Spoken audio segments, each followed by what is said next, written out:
ago, 54 years ago, for me.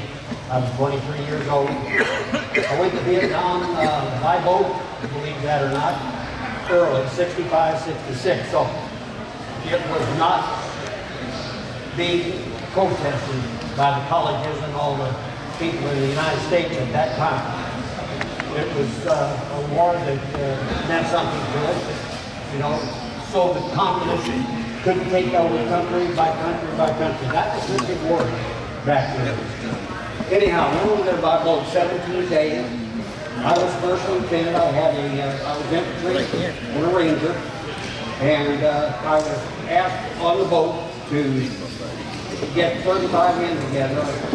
At that time, the infantry platoon was 40 men plus me and my platoon sergeant, but I got 35 men together. I was handpicked, most of them were rangers, to start out our little escapade in Vietnam. I can't say that country was the main thing, the reason I went over there. I love my country, and I still do, and very much so. But I think at 23 years old, you want to find out if you're a man. And then, you know, I had been through Ranger School, and I also jumped, but there was no jumping in Vietnam. I think they only had 1 or 2 jumps there. Too many trees, too much jumps. But anyhow, Ranger School taught me how it kept me alive in Vietnam, and the reason it did, it showed me, it didn't make me tougher, that's not what I'm saying. What it did was, it showed me my weaknesses and where I would not be able to function, and I had all these men I had to worry about. I knew when I get too thirsty or when I get too tired, those kind of things, and what your mind does, and it'll fool you. So that's what Ranger School did for me. You okay? It kept me alive, though, in Vietnam. I did get a Purple Heart, and I was in several battles, but one of them, the very worst one I was in, was we had 87% casualties. And out of the company. And I'll tell you a little bit about that, and then I'll ask you if you have any questions. I don't want to bore you with that. I know it's very so long. We were looking for a battalion. Well, let me first tell you how Vietnam was a long, thin country, and it was divided. South Vietnam was divided in 4 sections. 1, 2, 3, and 4 from the top down. One was up by DMV and then on down through Bun Powder. And anyhow, I was in 3 corps. 1 corps, I corps was the one where you heard most about the Marines and so forth up there. They caught hell up there. 2 was the Midland of the mountains, and that's where we were soldiers. That's where they were. The movie, if you've seen that. I was down in 3 corps by Saigon. Our main area of responsibility was on the Cambodian border. And that was a really nasty place to be. The Ho Chi Minh Trail came down from Laos and Cambodia, and then they filtered into Vietnam. So our job was, we were the first American Army unit to be in Vietnam. We went 13 days after the Marines went. And there were 800 of us, my battalion, went over by boat. We were the first Army unit to go in. So it was early in the war, and we were fighting Viet Cong. The guys were right together. We didn't fight NVA, which is the North Vietnamese Army. We didn't fight them.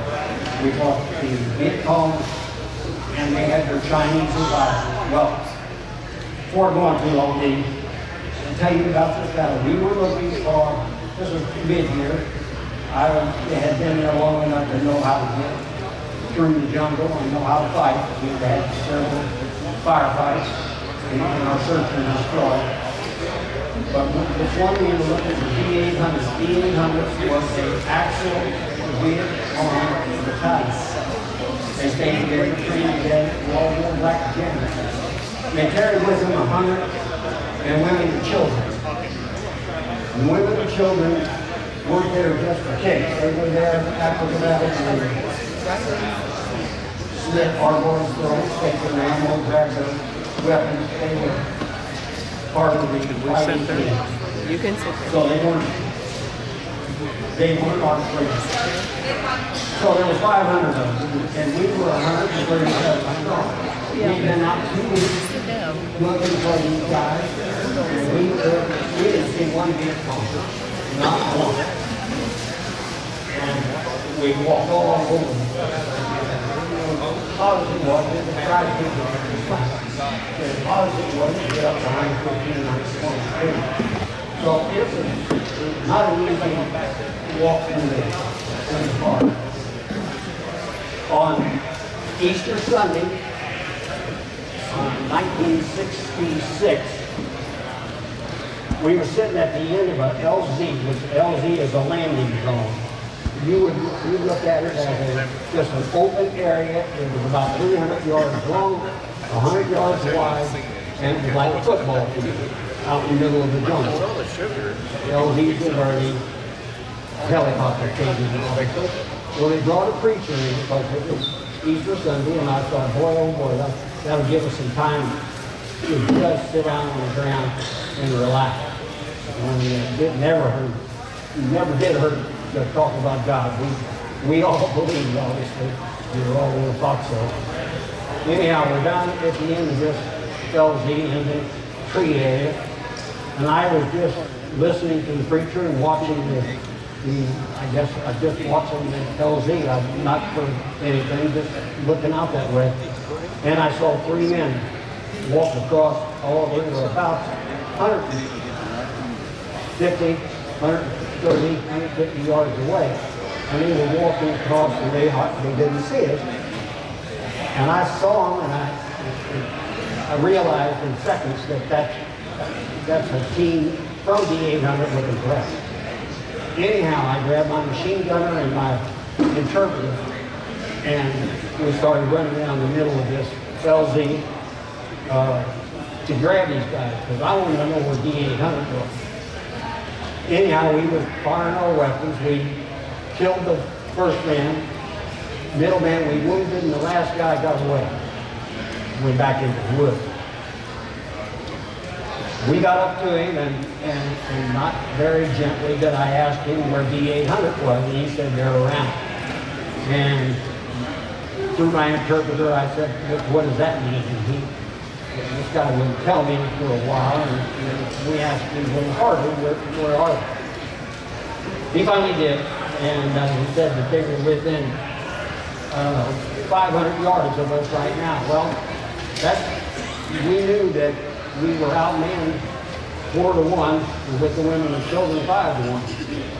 So this is important. We immediately moved that to the surface. Actually, the preacher got out of there, moved that to the surface, down to the other end of the LZ, got in the tree, and got in our, well, we didn't dig foxholes, but we got in our position for the night. I didn't sleep all night. I was worried. I was scared, as a matter of fact. And I checked my positions, my outposts. They got tired of seeing me. Anyhow, I walked from each post all night. Not a thing happened. Not one single thing happened. At about 11 o'clock in the morning, we decided, well, we're going to start looking for them again. Just as we started, they hit us. And boy, did they hit. I won't go a long time into this battle. It lasted a day and a half. We were all wounded. I mean, 70% of us were wounded.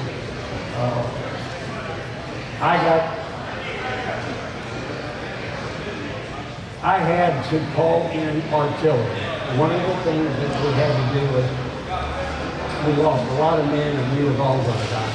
And I thought I was too. So I called in 1,200 rounds of artillery on top of it. Well, that's supposed to really be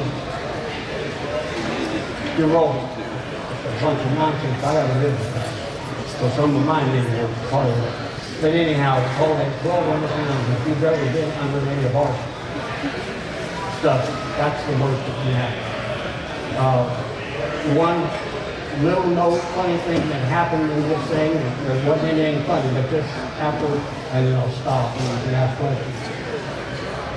After this battle was over, my general was General Pugh, and General Pugh was a tiger, he was tough. And I was out sitting out against a tree after this thing was over, and fixing me up, I got hit. I got hit in the back of the head with a bullet, and I got hit with shrapnel and it picked me up.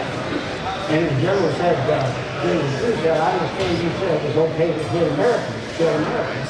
I said, what? And I jumped up, I said, what the hell are you talking about? You know? What had happened was, before this battle started, I was setting my men out one by one, 35 of them, one by one, and I told you, we're in the middle of jungle between the seats, and the end of that table is all jungle. And I said, that's your sector, you kill anything that walks into that sector, anything. I don't care what it is walks into that sector, you kill it. Because I knew they were coming bonsai style.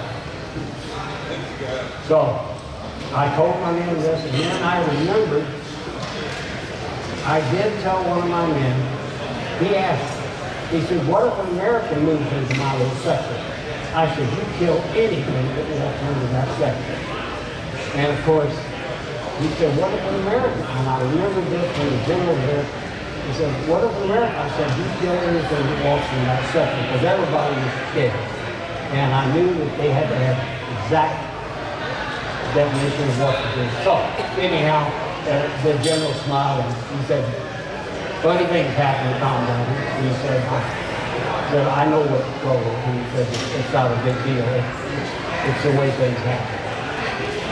After this battle, like I say, 80 to 70% were seriously wounded.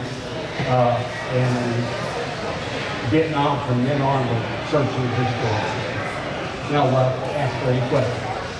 Okay, Johnny, he talked about the jungle there. The jungle, it would take a whole company about an hour to go 100 yards. That's how thick the jungle is. It's a triple canopy, so you could barely move. So they couldn't get reinforcements very easily. But I'm going to have Johnny come up front. Anybody wants to ask questions, you ask questions. Johnny's going to come on stage again at 8:15, then 9:15. We're going to have colors at 8 o'clock. This is Johnny Libbs. You got questions? He's got a book. The first chapter of this book's about him. It's called Mud Soldiers. There's going to be a movie about this, his events that he talked about, coming out in about a year, 6 months, a year.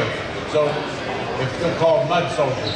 Thank you for listening, and Johnny will be up front. Anybody want to ask individual questions about his experiences? Thank you. Thank you all.